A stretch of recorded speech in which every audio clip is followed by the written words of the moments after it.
अस्सलाम वालेकुम। हमारे साथ मौजूद है सीनियर तर्जमाकार अतर काज़मी साहब। अस्सलाम वालेकुम सर, बहुत शुक्रिया आपने अपने कीमती वक्त से नवाजा। सर, जैसे कि आप जानते हैं कि कल इस्लामाबाद हाई कोर्ट की जानिब से अहकाम जारी किए गए हैं कि अगर 30 दिन के अंदर अंदर मियाँ साहब पाकिस्तान तशरीफ नहीं लेके आते तो उनको और वो इन अदालतों की समातों का सामना नहीं करते तो उनको इश्तिहारी करार दे दिया जाएगा। सर, चूंकि आप लंदन में मौजूद हैं तो सर आपको क्या लगता है क्या मियाँ साहब इस अदालती हुक्मनामे को सर तस्लीम करेंगे, मतलब इस हुक्मनामे को मानेंगे? देखें, अभी तक जिस सवाल जो रद्द-ए-अमल उनकी जानिब से आया है, जिस तरह आपको पता है, इससे पहले भी उनका जो तर्ज-ए-अमल रहा है कि वो यहाँ पे 30 दिन के लिए आए थे, एक गारंटी दे के आए थे और अदालत ने ही उनको यहाँ पे आने की इजाजत दी थी।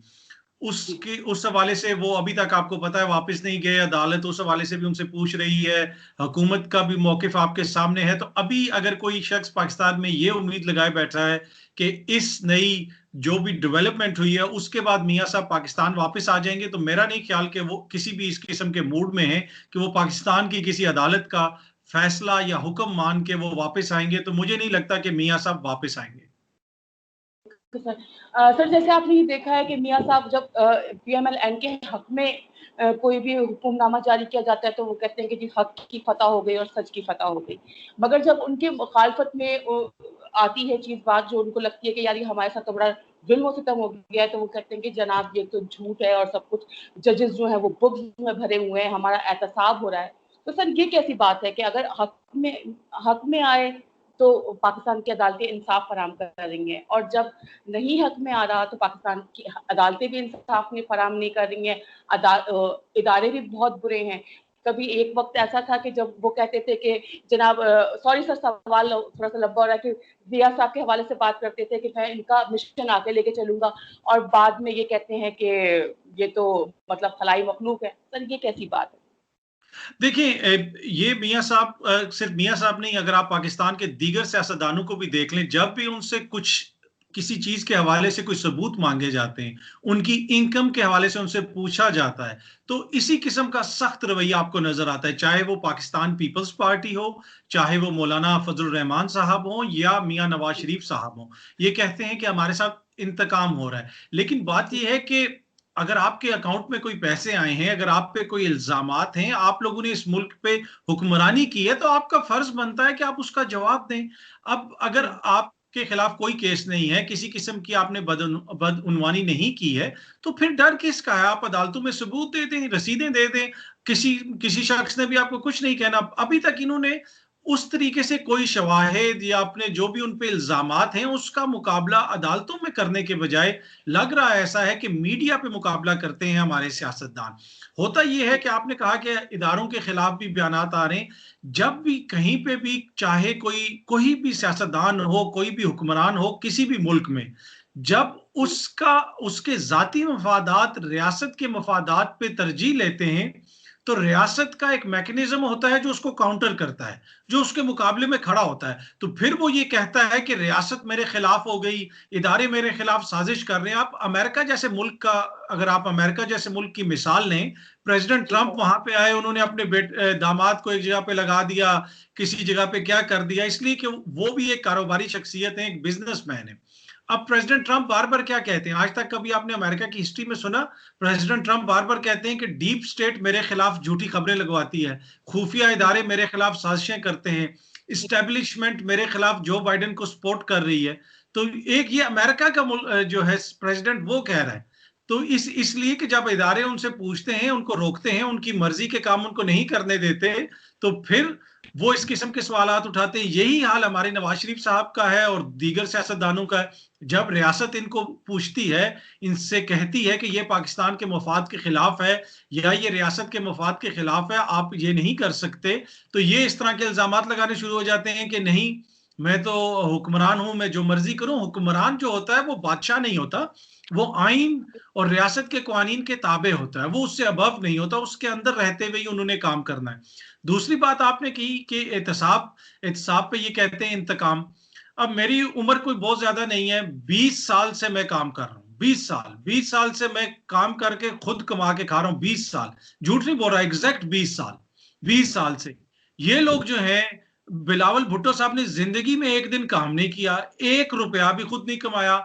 हमजा शहबाज ने क्या किया, मियां साहब के बेटों ने क्या किया, इतने अरबों रुपए इन्होंने कहां से कमा लिए?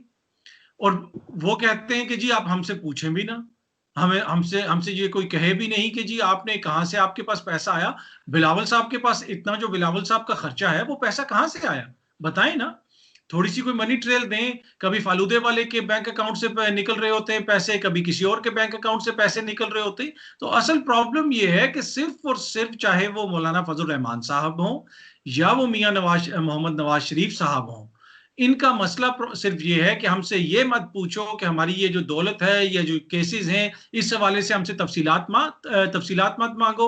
और अदलिया पे इनको ये इतराज है, ये इनको आदत है जस्टिस कयूम जैसे जजों की, जिनको ये फोन करके कहें कि पाइन कह रहे हैं जरा केस देख लो, उस किस्म के इनको जजों की आदत है। अब ना वो अदलिया रही है, अब ना वो पाकिस्तान में इदारे रहे हैं वैसे, ना ही वैसी पार्लियामेंट रही है, ना ही वैसी आवाम रही है, वैसे वोटर रहे हैं। तो इनको जवाब तो देना पड़ेगा, जितना मर्जी ये शोर मचाते रहे। Okay sir. सर बताइएगा कि जिस तरीके से हुकूमत कह रही है कि वो बरतानिया के इदारों से मियां साहब को पाकिस्तान लाने के लिए कुछ ना कुछ हिकमत अमली तैयार करेंगे, उनसे राब्ते करेंगे, सर ये मुमकिन है? इस तरीके के मामला हो सकते हैं? देखिए, इस वक्त पाकिस्तान की अदालतों को, पाकिस्तान के निज़ाम अदल को, पाकिस्तान में कानून नाफिज करने वाले इदारों को मतलूब काफ़ी लोग इस वक्त बरतानिया में बैठे हुए हैं। माजी की अगर आप मिसाल लें, अरसे दराज से हमें पता है कि अल्ताफ हुसैन साहब भी यहीं पे मुकीम हैं, यहीं से वो तकरीरें करते हैं। उसके अलावा मतलब शरीफ खानदान के भी जितने भी वांटेड लोग हैं, जितने भी मतलूब लोग हैं, वो भी सारे यहाँ पे बैठे हैं। चाहे वो शहबाज शरीफ साहब के साहबजादे हों, चाहे वो इसहाक डार साहब हों, मियां साहब खुद हों, उनके बेटे हों, मतलब तमाम के तमाम मतलूब और इश्तिहारी लोग जो हैं वो यहाँ पे बैठे हुए हैं। और बरतानवी हुकूमत को इस चीज का बाखूबी अंदाजा भी है, उनको पता भी है कि ये लोग पाकिस्तान में मतलूब हैं, लेकिन वो इस सिलसिले में कोई भी मदद नहीं करती। अब क्वेश्चन ये है कि क्या नवाज शरीफ साहब के मामले में बरतानवी हुकूमत पाकिस्तान की हुकूमत की मदद करेगी, पाकिस्तान के अदालतों के फैसले का एहतराम करेगी? मुझे नहीं लगता। मुझे नहीं लगता कि किसी किस्म की यहाँ से इनको मदद फराम की जाएगी, इनको वापस भेजा जाएगा, और ये इसी तरह चलता रहेगा। और यहाँ पे दुनिया भर से सियासतदान आते हैं अपने मुल्कों में, और लोग इस तरह के आते हैं जिनके जिनके ऊपर अपने मुल्कों में संगीन इल्जामात होते हैं, लेकिन वो यहाँ पे आके रहते हैं और बरतानवी हुकूमत टू बी ऑनेस्ट कुछ भी नहीं करती। अल्ताफ हुसैन का मामला भी जिस तरह मैंने पहले कहा हमारे सामने है। तो मुझे नहीं लगता कि मियां साहब के मामले में बरतानवी हुकूमत पाकिस्तान की कोई मदद करेगी।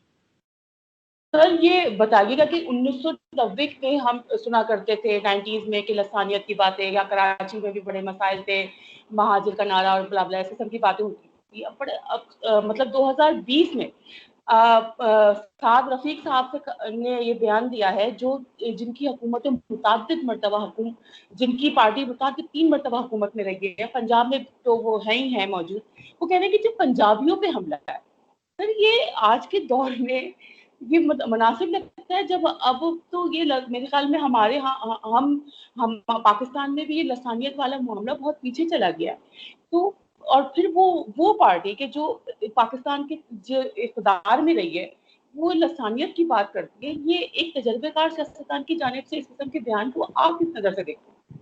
देखिए, मरीम नवाज साहिबा ने भी उस दिन अपनी प्रेस कॉन्फ्रेंस में पंजाब का जिक्र किया था। मसला ये है कि प्रॉब्लम वही है। आप अगर हमसे पूछेंगे कि ये चीजें कहां से आई, ये दौलत कहां से बनी, ये असासे कहां से बने, तो फिर हम इस तरह की बातें करेंगे, हम रियासत को तोड़ देंगे। ये बेसिकली ब्लैकमेल कर रहे हैं, जो जिस तरह मौलाना फजल रहमान साहब नहीं कहते किसी की क्या मजाल है कि मुझे नैब नोटिस भेजे, हम ये कर देंगे, हम वो कर देंगे। कभी कहा जाता है कि कोर कमांडर के घर के बाहर हम धरना दे देंगे। प्रॉब्लम ये है कि हमसे मत पूछो कि ये किधर से दौलत आई। अगर इस तरह की बात करोगे तो हम पाकिस्तान को तोड़ देंगे। ये बिल्कुल स्ट्रेट अवे रियासत को ब्लैकमेल किया जा रहा है। बिलावल भुट्टो साहब की आप ट्वीट देख लें, उन्होंने क्या कहा कि ये जो सिंध के एक वो वहां पे कोई 2 जजीरे हैं, उस हवाले से जो हुकूमत ने ऑर्डर इशू किया है, उन्होंने उन जजीरों को, पाकिस्तान के जजीरों को मकबूजा कश्मीर से मिला दिया। ठीक है, पहले ये सिंधु देश का कार्ड खेलते थे, ये कभी कोई खैबर पख्तूनख्वा में कोई लसानियत का कार्ड खेलता था, कोई पंजाब में खेलता था। ये उसी वक्त ये कार्ड लेके आते हैं, चाहे कोई मजहब कार्ड हो, चाहे कोई सुबाइयत का कार्ड हो, चाहे कोई जमहूरियत का कार्ड हो, इंतकामी कार्रवाई का कार्ड हो, ये तमाम के तमाम उसी वक्त सामने आते हैं जब इनसे पूछा जाता है कि भाई जहां से अयान अली के टिकट खरीदे जा रहे हैं, वहीं से आपके टिकट खरीदे जा रहे हैं। अगर इनसे पूछो कि बच्चे मर रहे हैं कुत्ते के काटने से, वैक्सीन नहीं है, ये कहते हैं कि जी मकबूजा कश्मीर है हमारे जजीरे। भाई वो जो बच्चे मर रहे हैं जिनको वैक्सीन नहीं मिली, कुत्ते के काटने से मर गए, क्या वो मकबूजा कश्मीर में था? इन्होंने किया क्या उस सूबे की आवाम के लिए? और यही हालत आप अगर इनसे पूछ लें, मुस्लिम लीग नून वालों से पूछ लें, तो अब उन्होंने दोबारा 18 करोड़ की आवाम के हम आवाज हैं, 20 करोड़ पाकिस्तानियों के दिल की धड़कन है मियां साहब, अब अचानक वो पंजाब के दिल की धड़कन बन गए। और इसी तरह अगर हालात जारी रहे तो आप देखेंगे कि अनकरीब वो लाहौर के दिल की धड़कन बन जाएंगे कि जी लाहौर के साथ ज्यादती हो गई। तो ये प्रॉब्लम है कि ये अपने जाती मफादात के ऊपर ये लोग सियासत करते हैं, कोई नजरियाती सियासत तो ये कर नहीं रहे। तो जब भी आप इनके ऊपर प्रेशर पड़ेगा, इनसे पूछा जाएगा, तो ये इस तरह के कार्ड्स खेलते हैं जिसका सिर्फ और सिर्फ एक मकसद है कि आप रियासत को ब्लैकमेल करें। सर आपकी माशाल्लाह इंटरनेशनली बड़ी गहरी नजर है।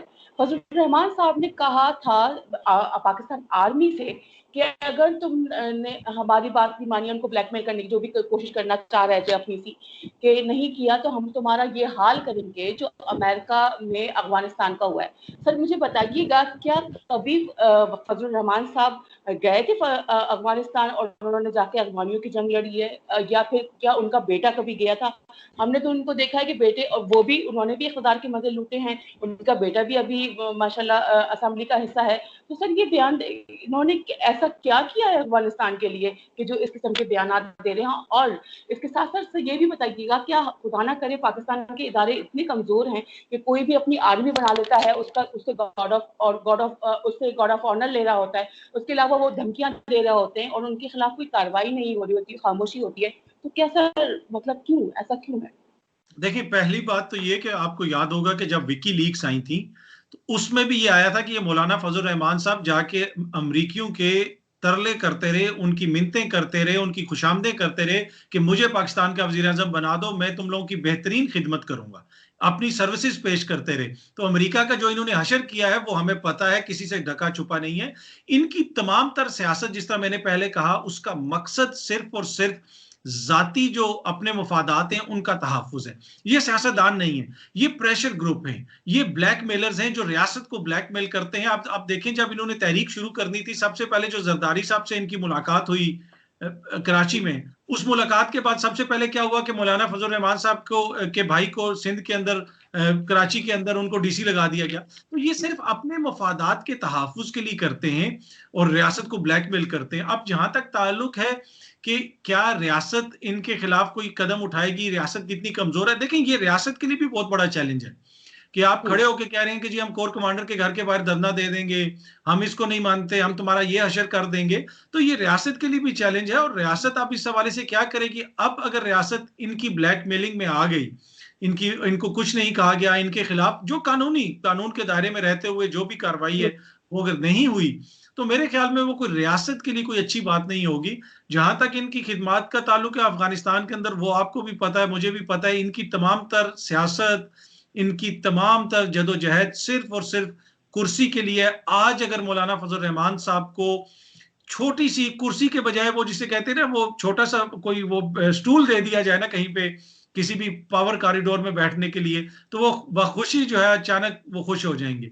तो उनकी तमाम तर उनकी जो फ्रस्ट्रेशन है वो सिर्फ और सिर्फ इस वजह ये है कि वो बहुत अरसे के बाद इक्तदार से अलग हुए हैं, अपनी जेब से उनको खर्चा करना पड़ रहा है और यही उनको प्रॉब्लम है। और और आने वाले दिनों में उनकी ये प्रॉब्लम में मजीद इजाफा होगा और आपको मजीद उनकी चीखें सुनाई देंगी इस तरह के लोगों की।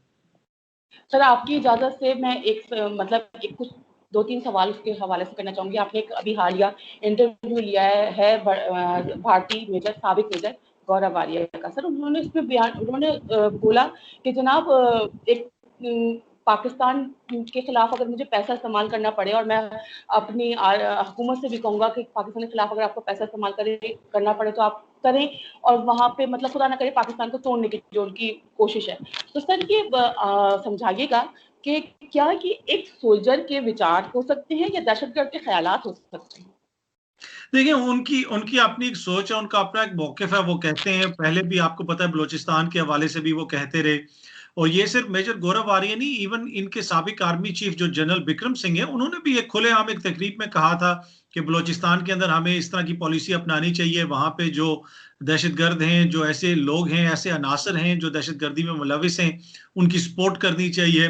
पाकिस्तान के अंदर जो फॉल्ट लाइन्स हैं, उसको एक्सप्लॉइट करना चाहिए। तो ये तो उनकी रियासत का मौक़िफ़ है, और अजीत डोवल की इस हवाले से क्या पॉलिसी है वो भी हमें पता है। तो ये मेजर गौरव आर्य वही कह रहे हैं जो इस वक्त उनके इक़्तिदार के ऐवानों के अंदर लोग बैठे हुए हैं, उनकी जो थिंकिंग है वही मेजर गौरव आर्य साहब की थिंकिंग है, और ये रियासत भारत की थिंकिंग है, और वो चाह रहे हैं कि पाकिस्तान के अंदर वो इस तरह कराएं। और ना सिर्फ वो चाह रहे हैं, वो करवा रहे हैं। कलभूषण नेटवर्क आपको याद होगा, कलभूषण को बलूचिस्तान के अंदर पकड़ा गया। हालिया अरसे में मुहर्रम के अरसे में भी आपने देखा कि मुहर्रम के दौरान भी जो काबिल एतराज़ किस्म की पोस्ट्स वगैरह शेयर की गई, उसमें से बहुत सारी पोस्ट इंडिया से शेयर हुई, उन अकाउंट्स से शेयर हुई जो मशकूक अकाउंट्स थे। उसके बाद पाकिस्तान के अंदर एक आपको पता है कशीदगी बनी। तो ये तो जो भारत का एजेंडा है, और भारत की रियासत का, भारत की डीप स्टेट का, उनकी एस्टेब्लिशमेंट का ये तरीकाकार है, और ये बड़ी, इसमें अब कोई ढकी छुपी बात नहीं है। वो पाकिस्तान में दहशतगर्दी करवाते हैं, इस तरह के जो अनासर हैं उनको वो सपोर्ट करते हैं। चलिए। सर, उसके अलावा उन्होंने ये भी आपसे कहा कि जनाब पाकिस्तान के कुछ ऐसे जर्नल्स हैं, साबिक जर्नल्स, जो भारत के मुलाजिम हैं, भारतीय कंपनियों में नौकरियां करते हैं। सर, ये कैसी बात है? अब I don't know, to be honest, वो उन्होंने कहा, मैंने उनसे पूछा, मैंने तो उनको उस वक्त भी यही कहा था कि पाकिस्तान के जर्नैल अगर इतने करप्ट हैं, तो फिर आप और अमेरिका रोते क्यों रहते हो कि ये हमें हमें मारते हैं, हमारी बात नहीं सुनते, अफगानिस्तान के अंदर तालिबान को सपोर्ट करते हैं। तालिबान के पास क्या पैसा है जो वो पाकिस्तान के जर्नैलों को देते हैं? या तालिबान के पास कोई पिज़्ज़ा की फ्रेंचाइज़ीज़ हैं जो वो पाकिस्तान के जर्नैलों को देते हैं? या मैकडॉनल्ड्स ओन करते थे मुल्ला उमर? या किस वो, तो फिर आप ये क्यों रोते हो कि पाकिस्तान के जर्नैल जो हैं वो ऐसी पॉलिसीज़ बनाते हैं जिससे हमें अफ़गानिस्तान में मार पड़ती है, 20 साल के बाद हमें उन्हीं तालिबान के साथ बैठना पड़ता है जिनको हम बुरा कह रहे थे। तो अगर इतने करप्ट हैं पाकिस्तान के जर्नैल, तो इनकी हुकूमत के पास भी बहुत पैसा है, अमेरिका के पास भी बहुत पैसा है, दे दें पैसा पाकिस्तानी जर्नैलों को, खरीद लें, पूरी पाकिस्तान आर्मी को खरीद लें, ठीक है। यही हाल हमारे लोकल सियासतदानों का है। वो कहते हैं कि जी जर्नैल बड़े करप्ट हैं। आईजी तो आप लोग खरीद लेते हैं, हर अफसर आप खरीद लेते हैं, पटवारी से लेके आपके सेक्रेटरी तक हर बंदा आपके लिए काम कर रहा होता है। तो जर्नैलों को भी आप गाड़ियां दे दें, जर्नैलों को भी आप खरीद लें। तो प्रॉब्लम ये है कि इनको तकलीफ ये है कि वो हमारी बात नहीं मानते, वो हम अपने मुल्क के मफाद के लिए काम करते हैं। तो ये इनको तकलीफ है। बाकी अगर किसी भी इदारे में कोई करप्शन है, या चाहे वो आर्मी में हो, जुडिशरी में हो, सियासतदानों में हो, उसका एहतसाब होना चाहिए, उसकी उसकी पकड़ होनी चाहिए।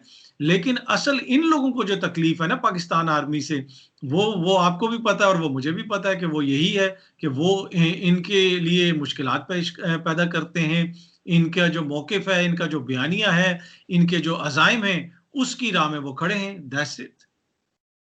सर, वैसे अजीब सी बात ये, देखिए, अगर जर्नल करप्ट हैं, बिल्कुल उनका एहतसाब होना चाहिए, हर एक का एहतसाब होना चाहिए, पर ये हमारा अंदरूनी मामला है। मेजर गौरव आर्य इतनी दिलचस्पी क्यों लेते हैं पाकिस्तान के अंदरूनी मामला में? क्या हिंदुस्तान में सब कुछ अच्छा है, वहाँ कुछ बुरा नहीं होता? देखिए, वो उनका काम ही ये है कि वो उन्होंने पाकिस्तान के हवाले से, वो आपको पता है कि उनकी कोशिश होती है, और ये एक पूरा एक, देखिए, ये बड़ी सोची समझी चीज़ है। चाहे वो दुनिया के किसी भी मुल्क में हो, जो आपके मुखालफिन होते हैं, वो अब मीडिया को यूज़ करते हैं, सोशल मीडिया को यूज़ करते हैं आपके मुल्क के अंदर अफरा-तफरी पैदा करने के लिए, और हमने ये देखा कि दुनिया भर में होता है।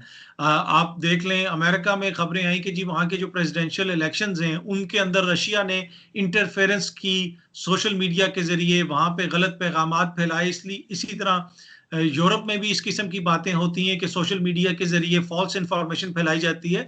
तो ये लोग यही करते हैं। दुनिया भर में मुखालफिन के खिलाफ ये होता है, जिसे fifth generation war, hybrid war भी अब कहा जाता है। शुरू में तो कुछ लोग बड़ा मजाक उड़ाते थे कि नहीं, ये फिफ्थ जनरेशन वॉर कोई ऐसी चीज नहीं है, हाइब्रिड वॉर कोई ऐसी चीज नहीं। लेकिन ये हमें पता है कि मीडिया को यूज किया जाता है, मेन स्ट्रीम मीडिया को यूज किया जाता है, आपके सोशल मीडिया को यूज किया जाता है। तो उसी को वो यूज करके पाकिस्तान की आवाम को रियासत पाकिस्तान के खिलाफ उठाने की कोशिश वो करते हैं, उनको मतनफर करने की कोशिश करते हैं। यही उनका मकसद है। सर, हिंदुस्तान आर्मी को प्रोफेशनल आर्मी कहा जाता है। पर सर आपने देखा है कि 1971 के हवाले से वो बड़ी बातें करते हैं। जब आपने भी सवाल किया था कि हमने आपको 27 फरवरी पे आपके जहाज गिराए हैं, तो उन्होंने कहा कि हम तो इस बात को नहीं बनाते कि हमने 71 में आपका मुल्क तोड़ दिया। तो सर वो 71 में जो कुछ भी था, आप मुझसे बेहतर अच्छी तरीके से जानते हैं कि सियासी इंतशार था जिसके तहत पाकिस्तान को 2 लख्त हुआ था। कोई हमारी बाकायदा हिंदुस्तान के साथ जंग नहीं थी। तो सर क्या ये प्रोफेशनल आर्मी का वतीरा होता है कि अगर किसी मुल्क में पहले से कोई प्रॉब्लम हो तो वो उसके अंदर घुस जाए? जबकि हमने ये देखा है 1962 में जब वो चीन के साथ भारत के मामला थे, तो पाकिस्तान ने तो उस तमाम सिचुएशन का फायदा नहीं उठाया था। तो सर प्रोफेशनल आर्मी क्या इस तरीके से बैकडोर मतलब चोर दरवाजे से घुस के मामला को खराब करती है, या एक मर्द बन के, एक बहादुर बन के फ्रंट पे आके लड़ती है? देखिए, ये जो आर्मी होती है वो अपनी रियासत का मौकिफ जो होता है, रियासत का जो बयानिया होता है, रियासत के जो अज़ाइम होते हैं, उनकी तकमील में अपनी कोशिशें करती है, उनको अपने अहदाफ को हासिल करने की कोशिश करती है। तो वो उनकी रियासत का, उनकी इस्टेब्लिशमेंट का ये रवैया है, उनकी रियासत का। आपको पता है शुरू से उन्होंने पाकिस्तान के वजूद को तस्लीम नहीं किया। अगर आप इनकी मेंटालिटी देख लें तो वो जो बेसिकली ग्रेटर भारत है, जिसे कह सकते हैं अखंड भारत, अपनी जुबान में ये लोग कहते हैं, अखंड भारत का जो ख्वाब है, ये समझते हैं कि भारत के टुकड़े हुए, बड़ा वो जुल्म हुआ, तो उन्होंने पाकिस्तान को तस्लीम नहीं किया। आरएसएस की ये मेंटालिटी है, और इस वक्त आरएसएस का मुकम्मल गालबा है रियासत भारत के तमाम इदारों पे, चाहे वो फौज हो, चाहे वो उनका न्यूक्लियर प्रोग्राम हो, चाहे वो उनकी जुडिशरी हो, चाहे वो उनका मीडिया हो, चाहे वो मतलब कोई भी इदारा ले लें। तो इस वजह से इस किस्म का बयानिया हमें नजर आता है, और माजी में भी उनकी रियासत का यही मौक़िफ़ रहा है कि उन्होंने पाकिस्तान को तस्लीम नहीं किया, जिसकी वजह से जब भी उनको मौका मिलता है वो इस किस्म की हरकतें करते हैं, इस किस्म की चीजें हमें नजर आती हैं। तो देखें, टू बी ऑनेस्ट, बात यह है कि अगर वो कोई हमारा मुखालिफ है और वो किसी भी चीज को हमारे खिलाफ यूज कर रहा है, तो मैं उसको तो ब्लेम नहीं करूंगा, वो तो उनका हक है, वो करें। हमें तो अपने घर को ठीक करना है ना, हमने तो अपने आप को देखना है। अगर मेजर गौरव आर्या साहब हमारे मुल्क के बारे में कुछ कहते हैं, कुछ करते हैं, तो वो तो हम जिस तरह कहते हैं वो तो हमारे मुखालिफ हैं, हमारे दुश्मन हैं, वो करते रहें। प्रॉब्लम ये है कि हमारे अपने लोग ही उनके लिए यूज होते हैं ना। जब आसिम बाजवा की स्टोरी जो हुई जनरल आसिम बाजवा की हवाले से, तो जनरल आसिम बाजवा के अलावा तो यहाँ सैकड़ों और कई सौ जर्नल हैं, किसी और की स्टोरी उन्होंने क्यों नहीं की? इसलिए की कि सी पैक के साथ आसिम बाजवा साहब का नाम जुड़ा हुआ है, उसको मुतनाज़ा बनाना है। तो जनरल आसिम बाजवा की स्टोरी के लिए क्या उनको यूनान के लोगों ने डॉक्यूमेंट्स दिए? पाकिस्तान के लोगों ने उनकी मदद की ना। वो खुद कहते हैं कि मुझे पाकिस्तान के लोगों ने डॉक्यूमेंट्स भिजवाए पाकिस्तान के अंदर से। तो हम लोगों का काम अपने घर को ठीक करना है। तो ना सिर्फ अगर हम उन पे तनकीद करते रहेंगे तो वो तो हम कर सकते हैं, लेकिन प्रॉब्लम हमारे अंदर भी है ना, कि अगर हमारे अपने लोग उनकी मदद कर रहे हैं, उनके बयानिए को लेके आगे चल रहे हैं सोशल मीडिया पे, तो फिर हम उनसे तो कंप्लेन नहीं कर सकते, हमारा अपना कसूर है। बिल्कुल। सर भारत किर्गिज़ बिल्तिस्तान के जो इलेक्शंस होने वाले हैं, सुबह एक अलग बनने का सिलसिला है, उसके ऊपर बहुत ज़्यादा उसको बहुत दुःख है। जबकि गिलगित, और वो अपना इलाका कहता है, जबकि गिलगित बिल्तिस्तान के लोगों ने अपने आप को खुद पाकिस्तान में शुमार किया था 1948 में। तो सर ये क्यों, मतलब क्या मामलात हैं गिलगित बिल्तिस्तान के सूबे बन जाने से, या उधर के इंतखाबात होने से भारत को क्यों परेशानी है? देखिए, वही परेशानी है जो जनरल आसिम सलीम बाजवा के हवाले से उनको परेशानी है, सी पैक। गिलगित बल्तिस्तान गेटवे है सी पैक का। कश्मीर, अब वो कहते हैं कि गिलगित बल्तिस्तान कश्मीर का हिस्सा है। तो आज़ाद कश्मीर में तो इलेक्शंस भी होते हैं, वहां पे सदर भी हैं, वजीर आजम भी हैं, असेंबली भी है, उसमें तो इन्होंने कभी शोर नहीं मचाया। तो मेन मसला सी पैक है, इसी वजह से वो गिलगित बल्तिस्तान के हवाले से उनको प्रॉब्लम है।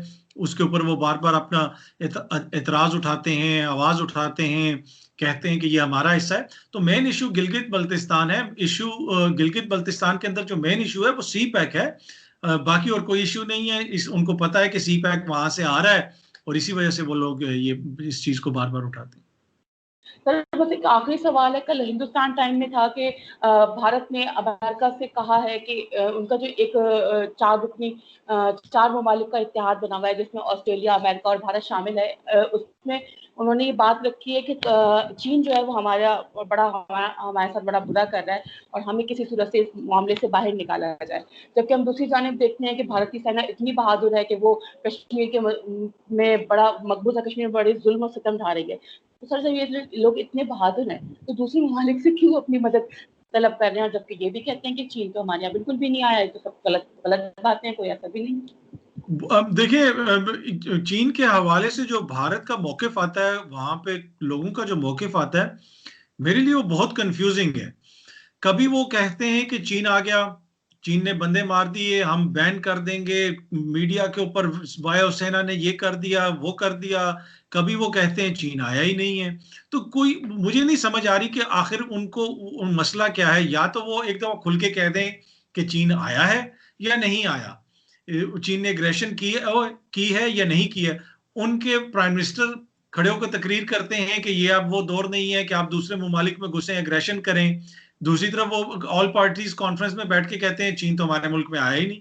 भाई चीन नहीं आया तो वो जो बंदे मारे थे, क्या वो टिकटॉक पे मर गए, वीडियोस बनाते हुए डांस करते हुए मर गए वो बंदे? भाई वो किस तरह मरे वो बंदे? तो फिर आपने टिकटॉक बैन कर दी, फिर आपने दूसरी चीजें बैन कर दी, फिर आप वो कहते हैं नहीं चीन इधर नहीं आया, चीन वहां पे आया है जहां पे चीन ने कहा था हम नहीं आएंगे। भाई मतलब इतनी कंफ्यूजिंग उनकी वो है स्टेटमेंट्स होती हैं कि एवरी स्टेटमेंट दूसरी स्टेटमेंट को कॉन्ट्रडिक्ट करती है। तो मुझे नहीं समझ आ रही कि वो लोग चाहते क्या है। या तो मान जाएं कि चीन आ गया है, उसने कब्जा कर लिया, और चीन वहां पे आया हुआ है, पूरी दुनिया को पता है, सारी दुनिया की आप रिपोर्ट्स पढ़ लें, सारी दुनिया को पता है कि चीन बहुत अंदर तक आ गया। उसने आके सी पैक को सिक्योर करना था, उन एरियाज को सिक्योर करना था, प्रीएम्प्ट किया, और चीन वहां पे आके बैठ गया और उसने वापस नहीं जाना। कल ही हिंदुस्तान टाइम्स की एक रिपोर्ट थी, उसके अंदर भारत की अपनी सोर्सेज, गवर्नमेंट की सोर्सेज बता रही है चीन ने वहां पे नए खेमे भी बना लिए हैं थर्मल किस्म के, जिसमें वो सर्दियों में वहां पे रह सकेंगे, बंकर्स नए बना लिए हैं, नया असला वहां पे आ गया है। तो उन्होंने वहां पे अपना जो क्याम है वो मुस्तकिल कर दिया, वो लोग वापस नहीं जाएंगे। दूसरी और बात सर यह चीन है, तो बहुत जी जी जी जी सर। पूछें पूछें, क्या कह रही हैं आप? सर इसके साथ तो चीन उनको एंजॉय भी तो करवा रहा है माशाल्लाह, पंजाबी गाने वगैरह लगा रहा है, बड़ा जबरदस्त उनको एंटरटेनमेंट कर रहा है उनके साथ। तो इसका वाकई में यही मतलब है कि चीन वापस नहीं जाएगा, मगर हिंदुस्तानियों को जी पता नहीं, ये भारत की आर्मी को यकीन नहीं आता। देखें, जब आपका कोई मुखालिफ आपके खिलाफ कोई इकदाम उठाता है, कोई कदम उठाता है, तो उसी के मुकाबले में आप उसको जवाब देते हैं। अगर भारत की फौज वहां पे उनके साथ लड़ रही होती, चीन को मार रही होती, चीन के ऊपर हमले कर रही होती, तो फिर वो आगे से गोली चलाते। अब इनका इनका इन्होंने क्या किया, इन्होंने इनका जवाब ये था कि हाँ आप आए, आपने हमारे बंदे मारे, हम टिकटॉक पे बैन लगा देंगे। तो जब वो उन्होंने, फिर उनको भी पता है, तो उन्होंने कहा कि इनको टिकटॉक पे बैन लगाया तो हम आगे से पंजाबी गाने लगा देंगे। तो वो उनको पंजाबी गाने सुना रहे हैं। तो प्रॉब्लम ये है कि जिस तरह के दुश्मन है उसी किस्म की कार्रवाई चीन कर रहा है। चीन को पता चल गया कि ये तो मतलब कि लड़ना तो इन्होंने है नहीं है, तो गाने लगा दो इनको और ये खुश होते रहेंगे, डांस डूंस करते रहेंगे, और उससे उनको प्रॉब्लम भी होती रहेगी। और बड़ी तकलीफ है उनको कि चीन ने आके वहां पे भोंपू बजा दिया, चीन ने पंजाबी गाने लगा दिए, तो वो मराठी गाने भी लगाएंगे, बॉलीवुड के गाने भी लगाएंगे। तो मेरे ख्याल में जो उन्होंने टिकटॉक बैन की है, उसके मुकाबले में चीन फिर आप कोई फौजी कार्रवाई तो कर नहीं सकता था। उन्होंने कहा कि फिर हम म्यूजिक लगा देते हैं, तो वो उसका रद्द अमल है। Thank you so much sir, आपका कीमती वक्त। अल्लाह हाफ़िज़। Thank you.